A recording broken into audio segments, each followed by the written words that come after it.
स्वागत छ लक्ष्मी गज मेरो युट्युब च्यानलमा। अनि हामी चाहिँ चारा खोज्यौँ, चारा खोजेर अनि यहाँनेर ऐसेलु देख्यौँ। अनि छोराहरूलाई टिपेर लगिदिउँ न त भन्ने कुरो हो। म चाहिँ जाँदैछु ऐसेलु टिप्नलाई, जाँदैछु। बुढोले चाहिँ धमाधम ऐसेलु टिप्नु हुँदैछ। बेसरी लट्याइरह ऐसेलु राखेको है हामीले चाहिँ। यो के को पात हो त्यो चाहिँ थाहा भएन। ल ऐसेलु टिप्नु है बुढो धमाधम। यसरी हुन्छ हाई चाहिँ।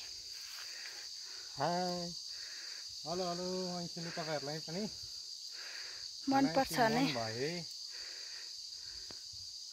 आउनु होला।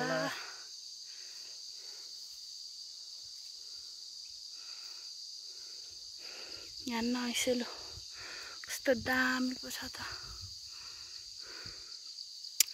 बेसरी पाकेको छ है।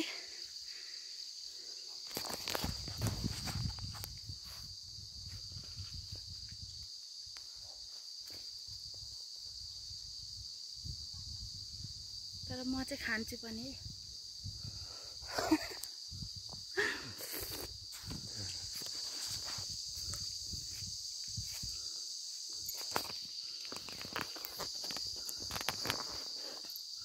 हामी चाहिँ बुढाबुढी सुँगुरलाई चारो खोज्न आएर ऐसेलु टिप्दैछौँ।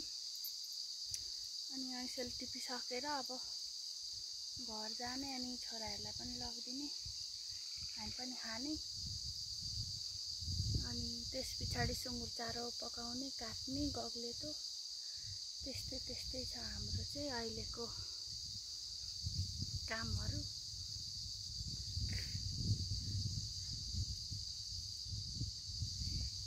मिठो छ। बुढाले चाहिँ एउटा नि खानु भएको छैन छोराहरूलाई भनेर, तर म चाहिँ खाँदैछु।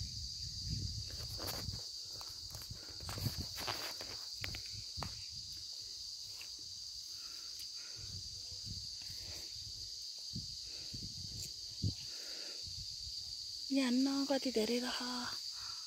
वाउ हेर्नु त ऐसेलु कति धेरै छ। अया घोचो नि। जेठ लागिसक्यो होइन। अब खेत रोप्न धमाधम हिलो आली भइसक्यो यता।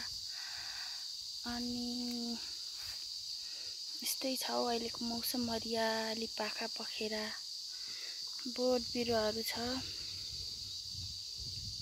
कस्तो हरियाली, सबैलाई मनपर्छ हरियाली भएपछि। बर्खा लाग्यो। फाइनली ऐसेलु चाहिँ हामीले टिपेर यति बनायौँ। अब लगेर छोराहरूलाई दिने। छोराहरू धेरै ह्याप्पी खुसी हुनेछन्। चाहिँ मन्दिर पुग्यौँ, मन्दिरबाट आयौँ। अनि त्यस पछाडि अब हामी मन्दिरहरू देखाउने छौँ है, हेर्नु होला।